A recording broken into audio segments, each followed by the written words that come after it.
Hey guys, I'm Mako here and I'm with Unicorn Leah. And we're going to be going against each other in Desert Fox Events Battle for Los Angeles. It's not very nice. So I'm going to be fighting on the Southern Syndicate side. I honestly am not too familiar with the backstory behind it, so I'm going to let Leah go into more detail about that. So the cool thing about that I'm really excited about for Desert Fox Events is this takes place in the future, and so it's global corporate warfare, and we're essentially each mercenaries, and we're working for different corporations. And since we're mercenaries, that means we can pretty much wear whatever we want as long as it fits the faction colors. So no Speedos? I mean, you could if you wanted to, as long as it's faction colors. And that's what I'm excited about. I'm actually building a separate cosplay style uniform for this game. But since it's not done yet, I just brought a generic loadout, so I'll go over that too today on Tactical Gearheads. So the overall theme of my loadout is just kind of a standard NATO soldier for it. Starting from the head down, I got a Bravo, I believe this is the PJ style helmet. You guys have seen it before. I really like this helmet because of the ventilations. It's lightweight, got plenty of patch space for my GI patches, my PTS patch, Team Airsoft GI. Provides cover for my noggin, that's all I ask it to do, and it does a really good job of that. So the plate carrier I'm running is a Condor Outdoor MOPC. I've had this plate carrier for several years now, and it's about time I retire it. And honestly, I feel like the Desert Fox event, Battle for Los Angeles, is gonna be the last time I run this thing. Tier shit. It's served me well for the past several, I think like 6 or 7 years now, and it's held up great. I play regularly. On the front of it, I have Blue Force Gear 10-speed pouches. Really quick for getting mags out, and they're very secure too. I've had an LM4 for quite some time, and those mags were just fine. Currently, I got my Marui mags in here, and they're just secured, not going anywhere. Inside the Kangaroo pouch, I have a Condor Kangaroo insert holding 3 more magazines. Really simple, gets the job done. Up here, I believe this is a Lancer Tactical admin pouch that I ripped off of my friend's chest rig. I mean, he was gonna throw it away, so it's like, why not use it? And then on the back, I have a Condor Outdoor hydration pouch. It's the one where it's kind of more like a backpack where you have a couple pockets in it. So I carry BBs, snacks, spare batteries, for my radio, gun, everything in there. So I have everything on me on the field. And then I do also have a 2.5 liter bladder as well. Moving down a bit, I have a Dragon Spine belt system. I removed the dump pouch and the magazine pouches on it because they weren't the best of quality, so I put my own pouches on there. Currently, I have the HSGI Magnet dump pouch.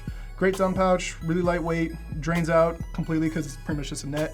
And then I do also have a single double-decker taco to hold 1 rifle mag and 1 pistol mag. So the BDUs I'm wearing are True Spec TRU, I believe this is the 1/4 shirt. I'm not too familiar with the BDUs, but just in multicam, and then the same True Spec bottoms to go with it to match. I don't like having knee pads. It sounds weird, but I find them to be more than a hassle than they're worth, and I have tried like the Cry style with the knee pads built in, and it's just not comfortable for me. So I'd rather run no knee pads than any knee pads, and I've gotten pretty lucky. I haven't kneeled on anything too bad. So, and then on my feet, I am wearing some Merrill Annihilator. I don't even know which Merrills these are, but they're Merrills. They're dope, and they're affordable, so good option. Alright guys, so on my hip I do have a Tokyo Marui Glock 17 as featured in my gun locker video. Still exactly the same, the only thing I changed out was a bucking for a Maple Leaf Diamond 80-degree bucking. And I gotta say, that helped with the performance a lot. So the gun I'm gonna be running is my Tokyo Marui Next Gen M4. As you guys saw in my gun locker video, I hadn't decided what to do with it yet, but there it is. I was undecided on what to do with it. I have a Mark 18, and I kind of wanted a more traditional military style rifle, and this is kind of the final result of it. I'm just gonna go from the front to the back. On the front, I have a Classic Army MK16 suppressor. Yeah, it's for a SCAR, but it fits the Block 2 well enough, and then it's a quick detach as well, and it does also cover my inner barrel as well. So gotta make sure cover that inner barrel, don't want a bent barrel because shots are gonna go everywhere. Moving back a bit, I have a Night Evolution M600 flashlight. I like this flashlight, it's basic, powered off of 2 CR123s, lightweight, and then it's a 200 lumen light, and gets the job done. Moving back a bit, I have a Magpul AFG. I prefer the AFG over a standard vertical grip because I feel this is just a more natural extension for my arm, and it doesn't tire me out as quickly as using a standard vertical grip because it kind of got to break your elbow to hold it properly. Moving back a bit, I do have the Magpul. I believe this is the RSA, so I can attach a QD sling point, and then this is the Action Army sling point specifically. I like them because they're only $10 and they actually hold up very, very well. I haven't had any issues. I've never had them slip at all. The sling I'm using is a Blue Force Gear Vickers sling. I love these because they come with a lifetime warranty. So if they ever fail, Blue Force Gear has you covered. And then on the rail, I do also have some GMP rail ladders. I got these because they're cheaper than the Magpul ones, and I do like the texturing that they come with. You get 4 per pack, and they're fairly cheap. I think they're only 10 or 15 bucks. Holding all that up is the Mad Bull Daniel Defense Riz 2 or Block 2 rail. This one was black. I actually did a slight bake on it, so I don't know if you guys can see it, but there's just the slightest hint of bronze on it. Moving back a little bit, I got a Reproduction EOTech and G33 magnifier red dot combo. I like this because I'm shooting close, shooting far, it's that quick. People tell me, it's just one more thing to get shot out, but it's airsoft. I don't care if you get shot out. Moving back a little bit further, standard A1 grip that came with the gun. Honestly, I'm a fan of those. I really don't see a need to change it out, so why fix what isn't broke? And at the very back, as all you guys know, I have to have the PTS EPS. Leah has one too. Yeah. Thank you again, PTS, because there's nothing better than this in storage space. There's literally maybe a full stock, but even then you can get just as much milliamp hours and batteries into these stocks. They're great. Oh, like 3 batteries. I've gotten 4. 4? I've gotten 4. Yeah. Dang. So that's my gun. Let's move on to Leah's kit. Right, so for my kit, like I said earlier, this is just an example of a kit that works for the ERT faction, which colors are green, red, and black. So you can wear any combination of those colors, and so I am showing you guys a generic loadout for this faction. Starting with headgear, one thing that I like about Desert Fox Events is that it's perfectly acceptable to wear paintball masks, which I really like because I like having my entire face covered so I don't have to worry about BBs slipping in between my mask, especially since this is going to be a CQB type situation playing at a mount facility. So I like to have my entire face covered. I'm using the Empire mask. And they also, I don't really have any issues with BBs going through these holes. They do make covers for this. If you are worried about BBs sneaking through, Empire does distribute covers, so you can put snap-on covers over this. But I haven't had any issues with BBs going through these holes so far. I really like the Empire mask. I feel like you get a little bit wider range of vision than you'd get with a dye mask.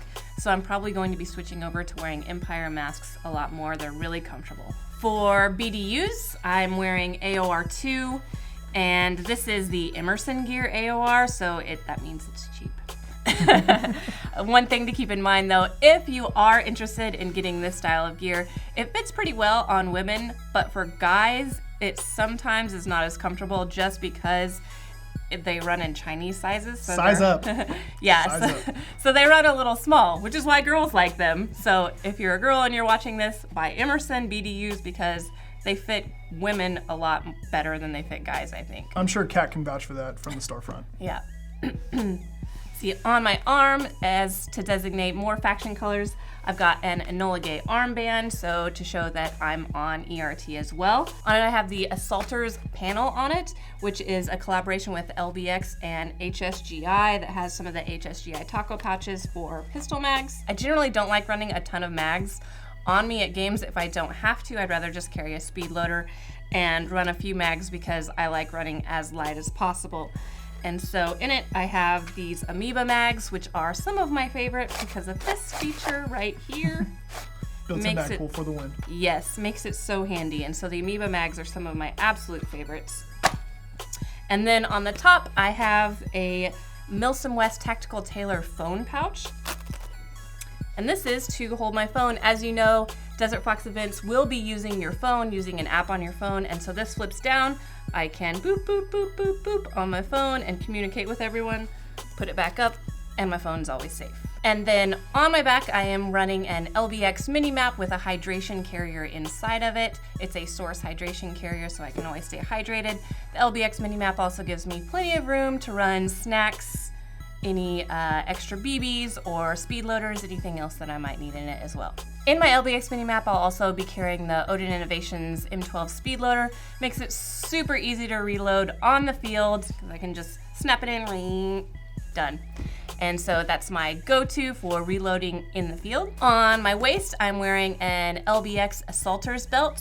It's a setup that's much like the Cry MRB, and it's very comfortable, so I can snap it on, the battle belt on and off very quickly with just a generic dump pouch as well. Again, I like to wear as little gear as possible so I don't have any extra bells and whistles on my belt, just the dump pouch, so that way I can dump my mags easy. Lastly, for guns, since this is more of a CQB environment, I'm running a smaller little GAT. I'm running the Elite Force Avalon Saber VR16 CQB. Got it. And the new Avalons are guns that I really like because they don't require any sort of upgrading. They perform really, really well out of the box, which is what I'm looking for in a gun. I don't run any grips on my guns because I actually normally just hold around the mag well. That's what's most comfortable for me personally. And so I normally don't run any sort of grips. So I like to keep it pretty basic. I do have an SRS sight on this. This is a repro, so I also have my iron sights on here that come with the gun. On my pistol grip, I have a Tough Grip, which is just a little sticky grip, so it makes it easier for you to grip your gun, much less likely to drop it. And that's my gun that I'm gonna be running. And then just like Michael, I am running the EPS stock. As he said, this is an absolute favorite of myself and Jet. We run it on as many guns as we can because it has so much battery storage space. You can I've only fit 3 batteries in here. Mike said that he fit 4, which is super impressive, but that makes it really easy to change your battery in the field and you don't have to worry about carrying them anywhere else because they all fit right here, super easy. On my hands, I'm wearing SKD Tactical Pig gloves. These are my favorite gloves because, especially for games like this, because you can use your phone on them. So it allows me to still be able to use touchscreens while I'm wearing gloves, which, as you know, as an airsofter, we're all using our phones in the field, and so we need to be able to access our phones easily without having to take off our gloves. And this allows me lots of dexterity and also allows me to do that. So this has been our Tactical Gearheads. My name is Michael. And I'm Unicorn Leah. And then where again can we find more information on the game coming up?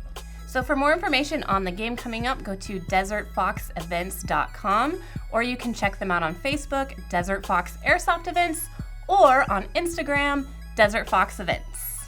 Awesome. So hope you enjoyed this episode of GITV. We'll see you on the next one.